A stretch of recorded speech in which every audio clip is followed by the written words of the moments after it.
Beneath the elegant streets of Edinburgh, beneath the shops, beneath the sound of footsteps and distant traffic, there is another city, a darker city, a colder city, a place carved from stone and shadow where sunlight has never reached. They call it the Edinburgh Vaults, though locals prefer a simpler name, whispered half jokingly and half in fear. The city of the forgotten. It is a place where the dead outnumber the living, where the air feels heavy with old breath, and where silence is often broken by sounds that do not belong to anyone who walks the earth today. The vaults lie under the South Bridge, a structure built in the 18th century to connect Edinburgh's growing districts. At first, the space beneath the arches was meant for storage and workshops, but water seeped in, cold and constant, turning the vaults into a damp labyrinth that the wealthy abandoned almost immediately. What followed was one of the darkest chapters in the city's history. The poor moved in, desperate families seeking shelter in the pitch black. Criminals established hideouts. Smugglers built tunnels. Prostitutes and abandoned children lived in absolute darkness. Disease spread, cholera, typhus, fever. People died down there without names, without graves, without witnesses. Their bodies were carried out at dawn, but their presence stayed behind. For decades, the vaults were sealed off, swallowed by soil and rubble, forgotten by the world above. But Edinburgh remembers its dead, even when the living try to look away. When the vaults were rediscovered in the 1980s, the explorers who entered them described a silence that did not feel empty, a cold that did not belong to the earth, a pressure as though the walls themselves watched every movement. Soon after, footsteps echoed behind the explorers, footsteps on dry stone floors when no one else was there. Shadows flickered across the corners of torchlight. Breath turned visible in places where the temperature should have been stable. And more than once, the explorers left the vaults with the certainty that they had not been alone. Today, the vaults are open to the public through guided tours. But anyone who enters quickly realizes why the tours never last long. The darkness is absolute.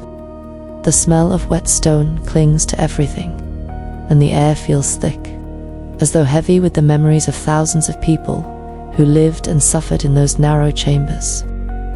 Tourists describe hearing whispers at their backs, only to turn and find no one there. Some feel hands tug gently at their sleeves. Others hear children laughing softly in the distance, though no children are present. But the most unsettling encounters involve something far more aggressive. A tall, heavy male presence known as Mr. Boots, named for the distinctive sound of his stomping footsteps in the dark. People claim he pushes visitors without warning, growls from unseen corners, or stands in absolute silence at the edge of torchlight. Even hardened tour guides avoid certain rooms, claiming that the air becomes thick and hostile whenever Mr. Boots is near. The Edinburgh Vaults are not a relic of history. They are a wound in the city, still bleeding with the memory of everything that happened within their walls. And the spirits that remain do not behave like echoes. They behave as though they never left. The footsteps, the shadows, the laughter, the growls, the icy breath on the back of the neck. These are not stories carried by time. They are experiences repeated every year by people who arrived in the vaults believing in nothing and left believing in something they cannot explain. This is the city beneath the city, a place where the dead still walk, and a reminder that some places do not stay buried because the people inside them refuse to rest. The story of the Edinburgh Vaults does not begin with hauntings. It begins with ambition. In the late 18th century, Edinburgh was growing faster than its narrow medieval streets could handle. The city needed a bridge, a grand structure that would connect the busy old town to the emerging south side. Engineers designed the South Bridge with 22 stone arches, strong enough to hold shops, homes, and the constant flow of people above. But what lay beneath those arches would become far more infamous than anything built on top of them. Beneath the bridge, workers carved out a network of chambers and storage rooms. These spaces were meant for legitimate trade: merchants storing goods, cobblers repairing shoes, taverns preparing barrels. For a brief moment, the vaults functioned exactly as intended, but the planners had made a fatal mistake. The bridge was not sealed properly. Rainwater seeped in. Moisture collected in the walls. The lower chambers flooded, turning the vaults into damp caves that swallowed light and rotted wood. Within a few years, the respectable businesses abandoned them entirely, leaving behind only dripping stone and growing darkness. When the merchants left, others moved in. Edinburgh, in the 18th and 19th centuries, was a city divided by wealth. The rich lived in tall homes overlooking clean, modern streets. The poor lived in cramped, damp, dangerous quarters, many of them with nowhere to go. The vaults beneath the South Bridge became a desperate refuge. Entire families forced their children to sleep in the pitch black. Orphans hid there to escape the cold. Prostitutes used the abandoned chambers as brothels. Illegal distillers brewed alcohol by candlelight. The vaults quickly shifted from a failed engineering project to one of the darkest slums in Europe. Crime flourished in the shadows. Thieves stored stolen goods in the deepest chambers, confident the police would not risk entering. Smugglers used the vaults as tunnels to move goods through the city unseen. And in the darkest corners, where the sound of footsteps never reached, rumors spread that body snatchers operated in the night, stealing corpses from shallow graves to sell to medical schools. The most notorious pair, Burke and Hare, murdered at least 16 people for profit. And although their confirmed crimes took place elsewhere, locals insisted they used the vaults to hide bodies or choose victims. Disease took root quickly: typhus, cholera, infection, fever. The vaults became a breeding ground for every illness that thrived on damp, unventilated air. Many who entered never walked out again. Some died and were carried away. Others died and were simply left where they fell, their bodies decomposing in darkness. The city above continued to grow and modernize, while the people below lived in a world that time refused to touch. Eventually, authorities sealed the vaults completely. The entrances were blocked. The spaces were filled with rubble. And the world above forgot about them, believing the horrors of that underground city had finally been buried for good. But burying a place and forgetting a place are not the same thing. The suffering that soaked into those stones did not disappear with the sealing of the doors. The vaults remained beneath Edinburgh like a trapped breath, waiting for someone to open them again. And when explorers rediscovered them in the 1980s, it was clear from the first moment that not everything inside had been left behind. The cold was too sudden, the silence was too attentive, and the shadows were too familiar with the shape of living bodies. The vaults had been sealed for over a century, but something inside them had not slept at all. When the vaults were reopened in the 1980s, the first people to walk those tunnels were not tourists or thrill seekers. They were historians, archaeologists, construction workers, and city planners who expected to find nothing more than wet stone and centuries of debris. Instead, they found a darkness that felt strangely inhabited, not silent, but listening. Many of these early explorers refused to talk publicly about what happened during those first visits. But the accounts that eventually surfaced all pointed to the same unsettling truth. The vaults were not empty. The earliest reports came from workers clearing rubble. They described hearing faint footsteps behind them, soft but deliberate, echoing just out of sight. Every time they turned, the corridor behind them was empty. Yet the steps continued the moment they faced forward again. Some workers joked about the vaults being alive, but others refused to enter alone after experiencing the sensation of someone standing dangerously close behind them, breathing, waiting, watching. One historian recounted descending into a narrow chamber and feeling a distinct poke between his shoulder blades. He spun around with his torch raised, expecting to see a colleague, but the room was empty. He left immediately, shaken by the certainty that the touch had come from a human hand. He later admitted that it felt like a warning, not a mistake. A police officer conducting a routine sweep before the vaults officially opened reported hearing a woman whispering behind one of the walls. A soft voice speaking words he could not understand. He followed the sound into a chamber with only one entrance, the one he had just walked through. When he reached the center of the room, the whisper stopped. The officer felt a presence move past him, brushing his sleeve with a cold rush of air. He withdrew from the vaults and did not return. Another worker described seeing a figure crouched in one of the far chambers. He assumed it was another member of the team and called out. The figure stood unnaturally tall, impossibly thin, and stepped backward into the corner. When the worker approached, torchlight filling the space, the figure was gone. There were no exits, no recesses, no shadows large enough to hide a person. Yet something had stood there only seconds before. Even the animals reacted. When one team attempted to bring a trained search dog into the vaults to locate weak structural points, the dog refused to descend the stairs.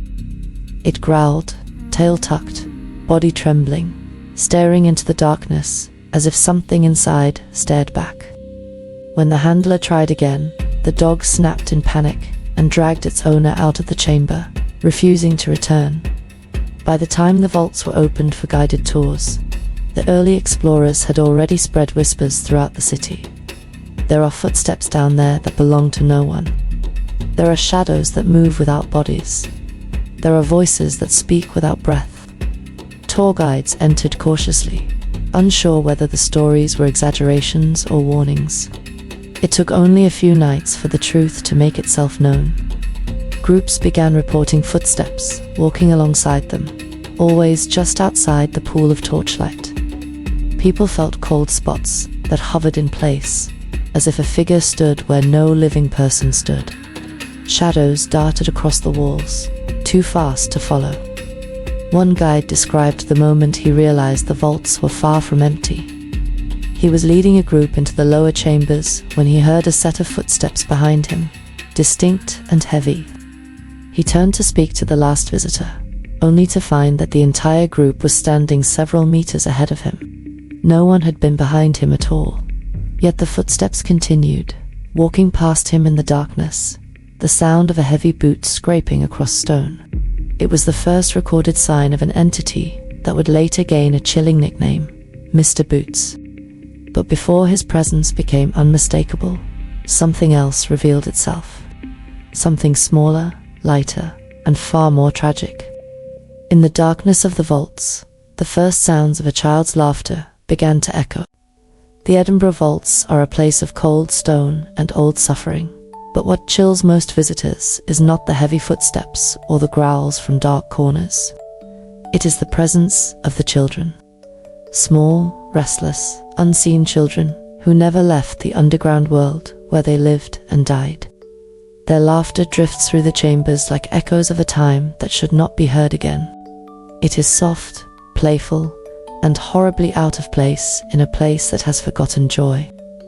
Tour guides began reporting these sounds long before the vaults became a tourist attraction. In the early days, when the chambers were still being cleared, workers said they heard small feet running across the stone just behind them.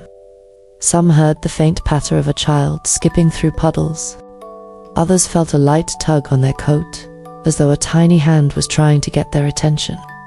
When they turned around, they always found the same thing, an empty room and a silence that felt like someone holding their breath. As tours became more frequent, the encounters only increased. Visitors claimed they heard a child humming in the darkness. Some heard giggles echo through the corridor just ahead, as if a child was hiding, waiting to be found. On many nights, groups reported feeling a sudden warmth at their legs, like a small body brushing past them. Parents on tours instinctively reached for their children, only to realize they had none with them. The most well-known spirit among the vault's children is called Jack. He is believed to be the ghost of a young boy who lived, and likely died, inside the vaults during the years when the poorest families used them as homes. Several guides describe Jack as playful and curious. He is known to tug gently on sleeves, hold hands, or brush against people who stand alone at the back of a group. Many visitors feel a sudden sensation of something small leaning against their leg, only to look down and see nothing at all. Some bring toys into the vaults as offerings: marbles, wooden figurines, or small stuffed animals. When left overnight, these objects often move. Not dramatically, not thrown or hidden, but shifted slightly, as though a child picked them up, examined them, and put them down again. One guide recalls placing a red rubber ball in the center of a chamber before locking up for the night. When she returned the next morning, the ball was resting in a corner, perfectly upright, as if someone had placed it there deliberately. There were no footprints in the dust, no signs of rodents, just the ball, sitting silently where unseen hands had left it. But the children are not always playful. Some seem frightened, confused, or desperate to communicate. Several visitors report hearing a child crying softly in the distance, a faint, trembling sound that fades when approached. One woman on a tour felt her hand being held by what she thought was a lost child. When she whispered, "It is all right, I am here," the small hand tightened, then vanished. She screamed when she realized nothing had let go of her, because nothing had been holding her at all. There are also moments when the children's presence feels like a warning. In the smaller chambers, where light barely reaches, visitors sometimes hear rapid footsteps running toward them, only for the sound to stop inches away. It is as if the children know what else lives down there and know when to flee. Guides believe that the child's spirits avoid certain rooms entirely. They refuse to follow groups into the deepest chambers. They never giggle in the places where the air feels heavy and hostile. This has led many to believe what the guides already know. The children are not alone down there, and whatever else shares the vaults with them is not playful. It is not friendly, and it is not made of innocence. Because in the darkest section of the vaults, footsteps echo with a very different weight, heavier, slower, and territorial. Those footsteps do not belong to children, and everyone who hears them knows exactly who they belong to: Mr. Boots. Among all the spirits said to haunt the Edinburgh vaults, one name is spoken with a mixture of caution and respect, not out of admiration, but out of necessity. He is known as Mr. Boots, a tall male presence with a reputation for aggression, territorial behavior, and a hatred of anyone who enters his space without permission.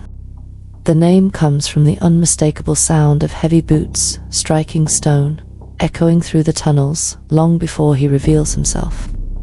It is a sound that has stopped tours, frozen visitors in fear, and sent experienced guides retreating from chambers they once thought they understood. Mr. Boots is believed to haunt a section of the vaults known as the Deep Cellars, an area colder and darker than the rest. Guides describe the air there as thicker, almost difficult to breathe, as if something unseen presses against the chest. Tourists often report feeling watched the moment they cross the threshold into this part of the vaults, as though a figure stands just beyond the torchlight, observing every movement. The atmosphere becomes dense with hostility. Even the playful ghost children never enter this area. Their laughter and footsteps stop abruptly at the doorway, leaving only silence waiting inside. Reports of Mr. Boots are consistent across years, guides, and tour groups. Visitors frequently describe hearing his footsteps approaching from behind, each strike of his heel deliberate and heavy. The sound grows louder until it seems he is standing directly beside them, yet when they turn, the tunnel is empty. Others feel the sudden pressure of a hand on their shoulder, or a sharp jab in the back, as though he is testing how far he can push without driving them to flee. In some cases, he does not stop at testing. One of the most disturbing encounters came from a tour guide who felt a violent shove between her shoulder blades, strong enough to knock her forward onto her hands. She turned to confront the person behind her, only to find her entire group standing several feet away, staring at her with confusion. None of them had moved. None of them had touched her. And yet the bruise that formed on her back the next day matched the shape of a large hand. A visitor once captured audio in Mr. Boots' chamber that sent researchers into debate for months. When the recording was enhanced, a deep male voice could be heard whispering, "Get out." The growl was so low it almost resembled an animal more than a man. Several guides have heard the same phrase whispered directly behind them, the breath cold enough to feel along their necks. Every guide who experiences this leaves the chamber immediately, often refusing to return for days. Many describe seeing a tall figure in the corner of their vision, never facing them, never fully seen, but present enough to be unmistakable. Some report seeing a shadow so large it reaches from the floor to the curve of the ceiling. Others claim to see a pair of boots stepping out from behind a stone pillar before vanishing again. Despite these partial sightings, no one has ever seen Mr. Boots clearly. It is as if he chooses only to reveal fragments of himself, keeping the rest hidden in the darkness where he holds all the power. People who enter his chamber often feel a pressing sense of dread, as though they have violated a boundary they cannot see. The air grows colder, the silence becomes oppressive, and the atmosphere shifts from eerie to dangerous. Visitors describe feeling unwelcome, watched, and in some cases, hunted. Many leave with sudden headaches, nausea, or trembling hands. Some refuse to go deeper into the vaults at all. Tour guides believe Mr. Boots was once a man who lived, or died, in the vaults during their darkest years. Perhaps he was a criminal who ruled the tunnels through violence. Perhaps he was a smuggler whose territory stretched through the deepest chambers. Or perhaps he was a nameless victim whose anger never faded. Whatever his origin, one truth remains. He is not bound by curiosity or playfulness like the children. He guards the vaults with a possessive intensity, as though the darkness is his domain and all who enter owe him their fear. And the further visitors explore, the more they realize that Mr. Boots is not the only spirit with weight and intention. The vaults hold countless echoes of those who suffered within their walls. But he is the one who stands his ground, who makes his presence known, who warns the living that the dead have not surrendered this place. Because in the city, beneath the city, even the shadows have a hierarchy, and Mr. Boots stands at the top of it. Despite centuries passing since the vaults were abandoned, the hauntings within them have not faded. In fact, the modern age has made the encounters clearer, louder, and more impossible to dismiss. Tourists arrive with high-quality cameras. Investigators bring recorders, thermal imaging, and electromagnetic sensors. Guides report hundreds of people every week experiencing something they cannot explain. And what is most disturbing is not the variety of evidence, but the consistency. The vaults behave the same way for everyone, no matter who enters or what they believe. One of the most famous recordings captured inside the vaults came from a paranormal investigation group in the early 2000s. In one of the deepest chambers, they asked simple questions into the darkness, leaving silent gaps between each one. When they reviewed the footage later, a child's voice could be heard whispering, "Help me," directly after the question, "Is anyone here with us?" The voice was faint but clear, and the group had not brought any children. The room was sealed, empty, and colder than any other part of the vaults. That recording is still used today as one of the strongest pieces of audio evidence from the site. Thermal cameras have exposed things that chilled even experienced investigators. In several videos, cold spots appear in the shape of human figures, small ones that hover at waist height, and taller ones that stretch from floor to ceiling. These shapes move independently of the group, crossing corridors, vanishing into walls, or standing motionless behind visitors. In one case, a large, shadow-shaped cold mass stepped out from a stone alcove moments before a woman screamed and collapsed, claiming she had felt someone push her from behind. The thermal camera showed the cold figure retreating back into the darkness. Multiple tour groups have captured photographs showing orbs, streaks of light, and shadow figures. While orbs can be dismissed as dust, the shadows are more difficult to explain. They appear tall, solid, and human-shaped, yet cast no light, reflect no flash, and always stand in places where no one else is present. One photograph taken near Mr. Boots' chamber shows a dark silhouette leaning against a wall. Boots clearly outlined, even though the guide swears no one was standing there when the image was taken. Police involvement adds another layer of credibility to the vault's reputation. Before the site was officially opened to the public, local authorities occasionally entered the tunnels in response to trespassing reports. Several officers reported hearing footsteps running through the chambers, only to find the rooms empty. One officer, whose testimony is still kept on record, described hearing a woman crying behind a sealed stone wall. When they examined the wall, it was unbroken. No tunnels existed behind it. The officer refused to return to the vaults and transferred out of the district shortly after. Tourists also provide their own chilling accounts. A woman on a guided tour felt a small hand slip into hers. Believing it was her daughter, she squeezed it gently. Only when she looked down did she realize her daughter was standing on the opposite side of the group. The hand she had felt was gone. Another visitor reported seeing the shadow of a man walking across the chamber ahead of them. When the group reached the same spot moments later, the guide explained that no living person could have been there. It was one of the most sealed rooms in the vaults. There are videos of visitors reacting in real time to something unseen. Sudden gasps, stumbling backward, hands flying to their arms as if someone had touched them.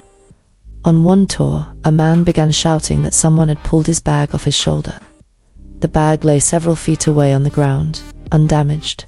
The cameras showed no one near him, yet the bag had been lifted with force, not dropped. Even the guides, trained to remain calm, experience moments that shake them. Lights fail without reason. Batteries drain instantly. Flashlights flicker in areas where the electromagnetic field drops sharply. Some guides refuse to enter certain chambers alone. Others refuse to lead tours on stormy nights, insisting the activity intensifies when the weather turns. All this evidence, the audio, the thermal images, the shadows, the physical interactions, builds to one undeniable truth. The vaults are not a relic. They are active, alive with memory, dense with presence, and the spirits within them behave with intention. The playful child who giggles in the darkness, the whispering woman behind the walls, the shadows that follow visitors closely, matching their steps, and above them all, the heavy boots that strike stone with a warning that echoes long after the tours leave. The vaults do not simply contain ghosts. They contain stories that refuse to stay silent. They contain people who never truly left, and they contain something that does not want to share the darkness with the living. There are places in the world where history lingers as a memory, and then there are places where history lingers as a presence. The Edinburgh vaults belong to the second. They do not behave like ruins, museums, or abandoned structures. They pulse with something older, something deeper, and something that refuses to fade simply because the world above has changed. Every stone feels saturated with the weight of thousands of forgotten lives. Every corridor breathes with the echoes of footsteps that once walked in darkness, searching for warmth, food, safety, or escape. And every chamber holds a shadow that seems to remember exactly what happened there. The spirits that move through the vaults are not fragments of imagination. They behave with intention. The playful child tugging at clothing, the soft giggle that drifts through the empty corridor, the woman who cries behind sealed stone, the shadow that moves even when every living person stands still. These are not random impressions. They are interactions, small, fleeting, but purposeful enough to make even skeptics leave with more questions than answers. Then there is Mr. Boots, the heavy footsteps that strike stone without a body to make them, the sudden pushes, the growls in the dark, the towering presence that refuses to be forgotten. He stands as a reminder that not all spirits seek company, comfort, or recognition. Some guard their space fiercely. Some protect the darkness they once claimed as their own. And some, like him, react to intruders as though the centuries between life and death never passed at all.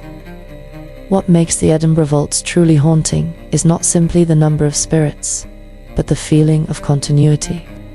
The poor who lived there, the criminals who hid there, the children who played in the gloom, the victims who died unseen, and their emotions remain imprinted on the walls. The fear, the hope, the hunger, the violence, it is all still there, lingering like the damp air that never leaves the stone. The vaults preserved not just bodies, but experiences. And those experiences have become echoes that repeat themselves over and over, night after night. Even modern visitors sense it. They describe the feeling of being watched, even when standing in absolute darkness. They feel cold hands brush their skin. They hear laughter where no children stand. They sense anger in rooms where no living person breathes. It is as if the vaults remember everyone who enters, a memory carved deeper with every new step. This underground maze was built as part of a bridge, abandoned as a mistake, rediscovered as a mystery, and now survives as one of the most active paranormal sites in the world.